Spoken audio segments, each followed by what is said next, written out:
You'd think that the most important character in any series would have to be either its protagonist or main antagonist, but that is often not the case. Connective characters that link the history of a series to its current timeline and often provide key contextual information are more often than not the most important characters in any given manga or anime, because, as you might have guessed, they hold the keys to the kingdom. They're the ones who usually know all the secrets, all the hidden ways to defeat the bad guys, and all the bad things you're going to have to do to get there yourself. By that metric, there is no character more important than the great guru Gedfring in Berserk. He was introduced very recently to the story, considering that it's been going on since 1989, but within a handful of appearances, he has established himself as a person with more knowledge about the astral world than even Flora. But what's more important is Gedfring's knowledge of the past and how it influences the future, because it is quite possible that this little goat-riding geezer knows the answers to all of the mysteries of Berserk's history and current timeline. So without delaying things any further, let's dive straight into the many reasons why Guru Gedfring is Berserk's most important character. Before we go into our explanation, we have a very small request. If you like our content, please support us by subscribing to our channel. This is a small click for you, but for us, it means a lot. Thank you. Let's begin. He's the most laid-back character in all of Elfhelm, but don't let that fool you into thinking he's weak. Gedfring's introduction to Berserk. You know, when you can casually manipulate the weather without using any kind of ritual or summoning, you're allowed to be late to the party on account of your old age. And also that of your goat. Gedfring rides into Berserk on the back of a Markhor, all apologetic about being so late and, oh, look at his out-of-control disciples. But Shirke's reaction to his swift use of elemental magic lets you know that this old man is no plain old geezer. Gedfring welcomes Puck back to Elfhelm and says the Flowerstorm Monarch had a prophecy about that a small wind that left the island would return strong as a tempest with many fates in tow. Then he tells Shirke he had a premonition of his own when his old friend visited him in his dreams and told him to look after her dearest disciple when she visits. And you know right away, Gedfring is the real deal. Flora knew a lot about the astral world and its inner workings and was able to explain the nature of Behelitz and the God Hand to Guts, as well as causality to Skull Knight, but Gedfring's knowledge on the subject far surpasses anything we've seen in Berserk so far. When the great roar of the astral world took place, all we saw was Femto manipulating a sword strike into a crescent, and then the light of the global interstice swallowing the planet whole. Gedfring nonchalantly explains that what Femto had actually done with that sword slash was cut off every spirit tree keeping the astral world anchored and at bay, so that it could come gushing forth into the real world and trigger the advent of Fantasia. Basically, Griffith did what he did at Flora's mansion, but on a global scale to ensure that he had the strongest possible hold over the new world. So, right off the bat, we know that Gedfring is a very important expositional character that knows the real meaning behind the vague astral developments that are taking place in the physical world. But what's more interesting is to note that Gedfring seems to be keeping an eye on the situation as it unfolds, because after explaining how the world spiral tree represents the deepest path of the astral world and compliments Shirke for being such a good student of Flora's, his first question to Guts is about the Falcon of Light.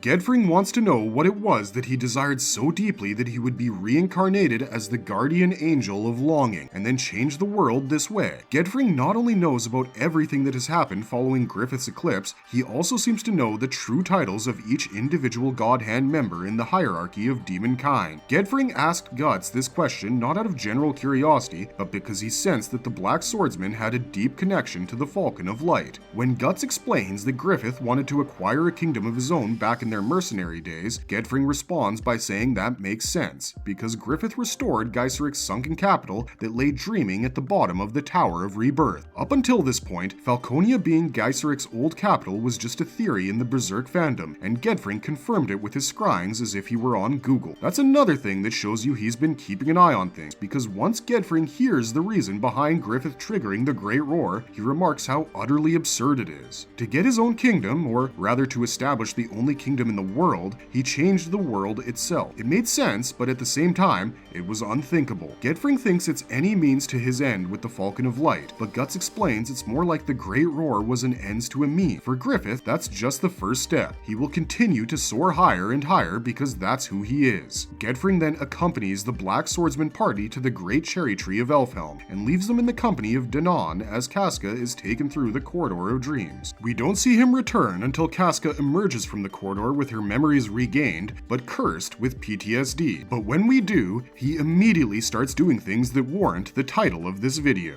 He's the only living human character that links Berserk's past to its present and possibly its future. Why Gedfring is the most important character in Berserk. Before his passing, Kentaro Miura would often claim that Berserk is a 1,000-year-long story. At the end of the 1,000 years is Guts, who finds himself struggling in the current timeline against Griffith and a completed God Hand. At its beginning was King Geiserik, who established the only continent-wide empire in mankind's history and then disappeared when his empire was destroyed by natural calamity in a single night. So far, the only character joining these two events was the other struggler of the story, the Skull Knight, whom we've deduced to be King Geiserik in vengeful spirit form. That is, until Gedfring was introduced. After Casca emerges from the Corridor of Dreams and Guts realizes that she's got PTSD from the eclipse, he goes off to swing his sword and clear his mind of all distractions. Skull Knight approaches him and starts spewing his cryptic spiel about how what Guts sees at his journey's end is not just a happy sight and how causality hasn't converged yet. But their back and forth is interrupted by Gedfring, who shows up and addresses Skull Knight as Your Majesty and claims it has been a long time since they've seen each other. Skull Knight, in turn, recognizes Gedfring as Vid's son, and Gedfring seems honored and touched that the Wandering Wraith would recall him. He says his father brought him for many audiences with Skull Knight in his youth, and now Gedfring finds himself in a governing role for the village. Skull Knight exclaims that clever youngster has come far in the world, which makes Guts ask the question we were asking ourselves during this exchange. Just how old was Gedfring in the first place? Gedfring says the question is meaningless for one such as him, whose flow of time differs. But we think Guts asked a very pertinent question here. Gedfring clearly knew the Wraith before he became Skull Knight, because he says, "Or is Skull Knight what you go by these days?" upon realizing that calling him His Majesty might be giving away something. Gedfring was friends with Flora, and he apparently attended Geiserik's court as a youngin'. He is also how we know that Skull Knight is probably just Geiserik's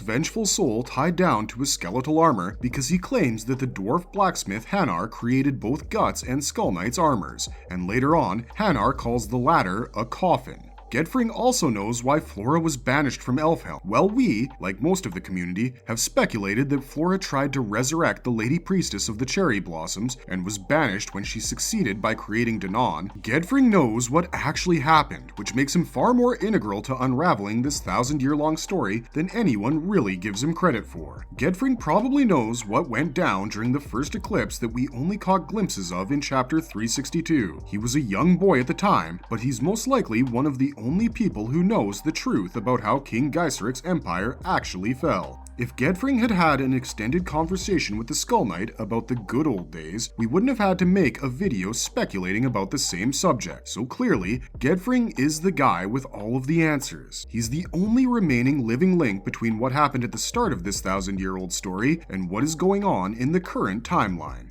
Gedfring has been keeping an eye on Griffith's movements, not just because of his duty as an archmage of Skellig Island, but maybe because, like Skull Knight, he too senses that all flows as if parallel to that time. If we just got away from the madness of Griffith kidnapping Casca and the seahorse potentially being swallowed by a whirlpool and sat Gedfring down for a nice chat over a cuppa, we're sure all of Berserk's mysteries could be unraveled within a chapter. But alas, for the sake of storytelling, we can't have that this soon after his introduction. Gedfring barely appeared in a dozen chapters before his status in Berserk was changed to MIA. After Griffith attacked and decimated Elfhelm, the only survivors of the island were its human and mage inhabitants, and Puck and Ivalira for some reason. The last time we saw Gedfring was in chapter 369 in a short panel where he exclaimed Danon, just as the Flower Storm Monarch and the rest of Elfhelm's astral denizens disappeared from the physical world. It's possible that he survived this ordeal and is currently on the seahorse with the rest of the humans and mages rescued by Gigachad Roderick, and if that's the case, then we just need to wait for the POV of Berserk to shift back to the seahorse. Right now, we're following Casca's imprisonment in Falconia and Griffith's next objective of heading to the east. If Berserk continues to put out a chapter a month, then we suspect this year will be the year of Griffith, as we see the Falcon of Darkness spread his raven black wings over the entire continent of man. It would be extremely gratifying to see Gedfring break down the next objective that the Black Swordsman party needs to accomplish in order to take down Griffith. But what would be more interesting is the possibility that Gedfring disappeared with Danon and the rest. Gedfring had lived an unnaturally long life, like his good friend Flora, and it's possible his existence was more astral than physical by the time he met Guts & Co. If that is the case, then Shirkei's Daemon Communion training needs to be put on hold indefinitely.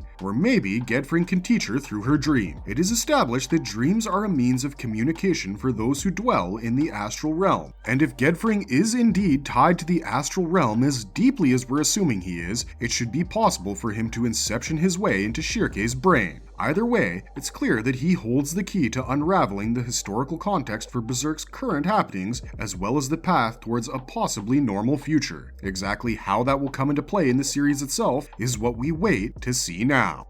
Marvelous verdict. But as for this video, this is going to have to be it. Gedfring is one of those sleeper characters who appears to be a wise man on the surface, but is actually more important to the story's inner themes and workings once you take a closer look at him. Every scene he appears in portrays him as a fairly innocuous man, but once you factor in the weight of his interactions, you start to realize he's more connected to the story than you ever realized. Maybe Gedfring's role in Berserk was also preordained by causality, but his return will be determined by Kujimori and Studio Gaga. Berserk's next chapter comes out on May 26th, and it will most likely be another Griffith chapter, so we're going to have to be patient before learning Gedfring's secrets. But if you guys think you know them already, let us know in the comments section down below, and we'll catch you all in the next one.